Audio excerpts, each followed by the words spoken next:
Good afternoon, Cougar family, and welcome to Community Message number 7. As most of you are aware, the Texas Education Agency released campus guidance Tuesday that instructs schools on how they can operate. This message will outline the key points of that guidance, as well as release Buena ISD's return to school plan for the fall. I want to preface this by mentioning two key points. First, this guidance is subject to change at any time. Only 2 weeks ago, businesses were operating at 75%, and we seem to be heading in the right direction. Now, things are shutting down again. Who knows what Texas will look like by the first day of school, which is only 30 days away. Second, our leadership team isn't going to worry about what we can't control. Instead, we'll focus all of our efforts on the new things and the few things we can control. Two very important things we can control are our attitude and how we treat others. There will be tough times ahead. We know that. You know that. However, together we will get through this. I ask for your understanding and flexibility as we navigate school like never before. Now, let's get to the reopening plan. In an effort to prevent the spread of COVID-19, Buena ISD will do the following. All students and staff will be screened by a thermal imaging fever device as they come into the school building. Students will also be screened at lunch. Anyone with a temperature of 100.4 will be sent home with a note detailing the earliest possible date that they may return to school. Visitors to campus will be limited and must be screened before allowed inside the building. For those that contract COVID-19, all three of the following must be adhered to before being allowed back on campus.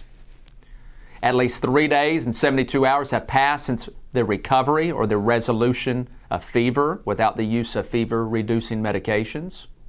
Second, the individual has improvement in their symptoms, example, their cough, shortness of breath.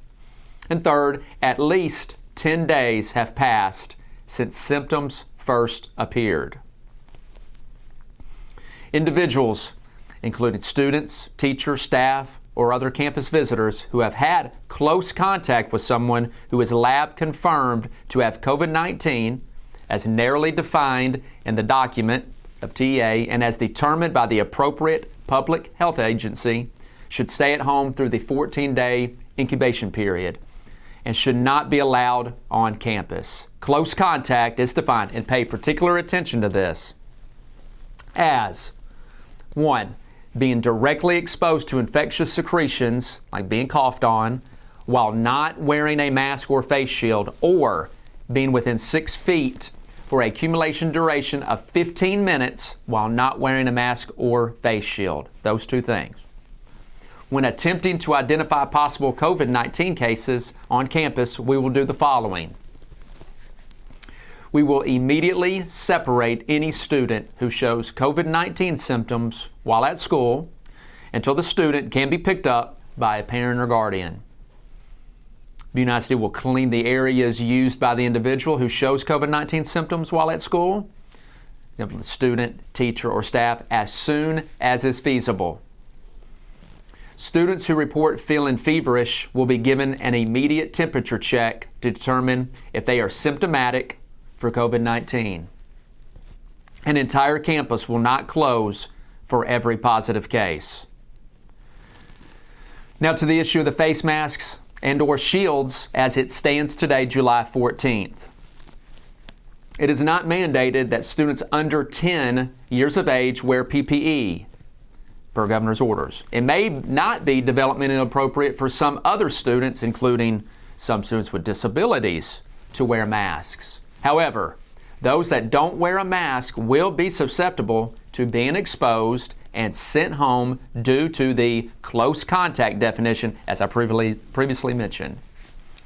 For students in 4th grade and below, the determination of whether wearing a mask is developmentally appropriate is up to the student's parent or guardian at this time. That could change. Everyone in 5th grade through 12th grade must wear a face mask or face shield per Governor Abbott's latest executive order.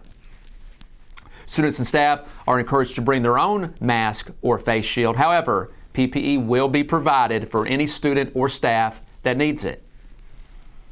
If a child has COVID in your child's classroom and your child has a mask on, they are not considered to be exposed. PPE will play a vital role in whether or not your child is sent home when a case is discovered.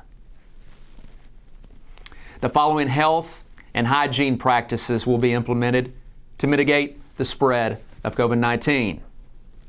We will have hand sanitizers at each classroom entrance. Staff will be outside their classroom between each passing period to ensure students wash their hands as they enter and exit classrooms.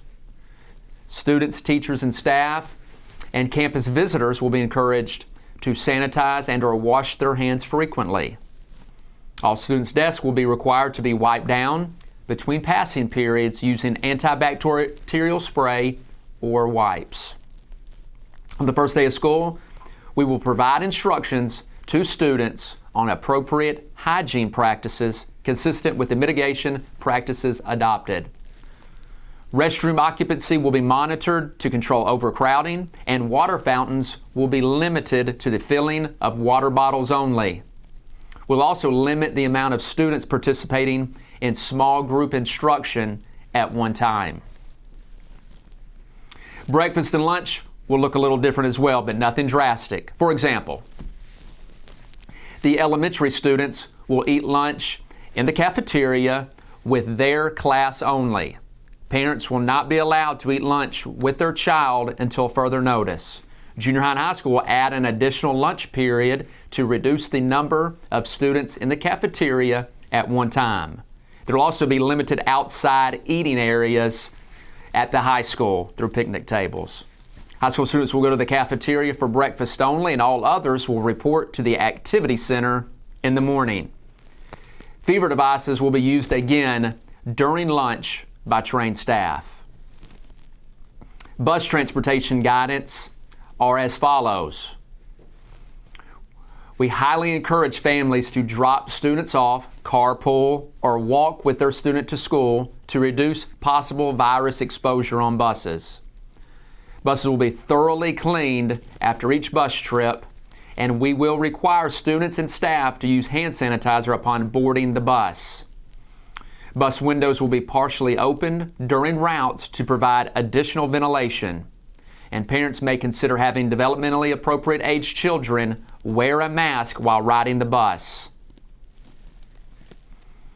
The two instructional delivery models that parents will be able to choose from are in-person learning or asynchronous online Google Classroom learning. For those that choose to keep their child home and participate in the asynchronous platform, the following guidelines will be in effect.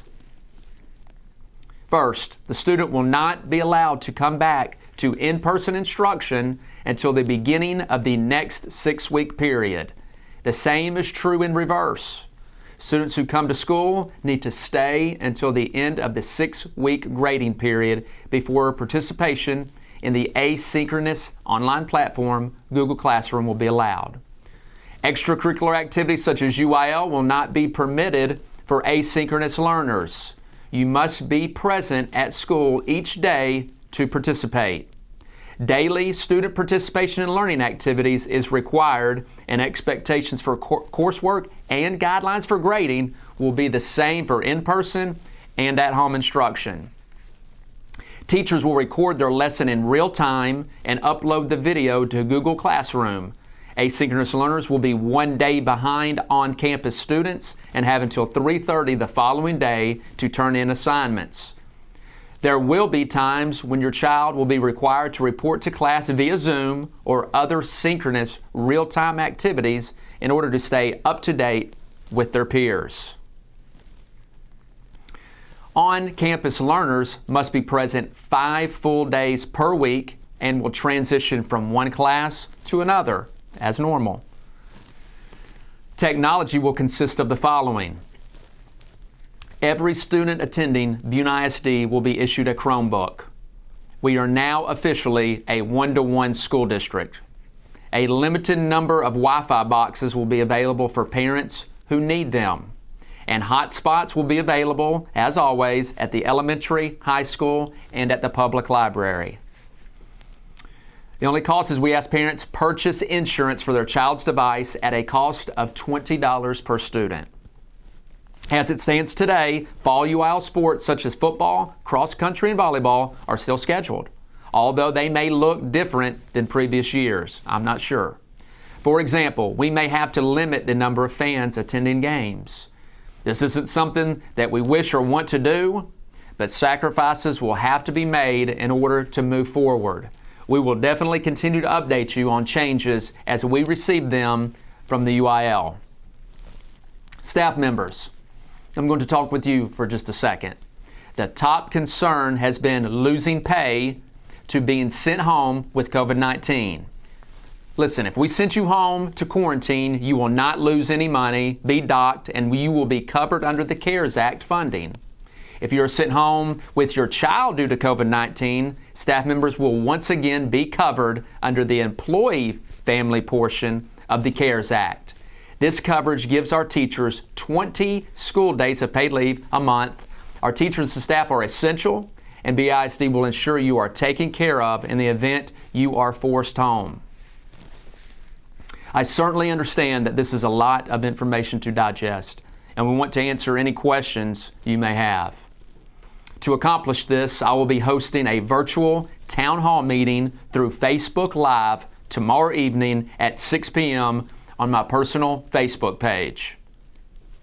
We will be looking at the questions posted in the comments section and compiling them in order to adequately address them during the town hall.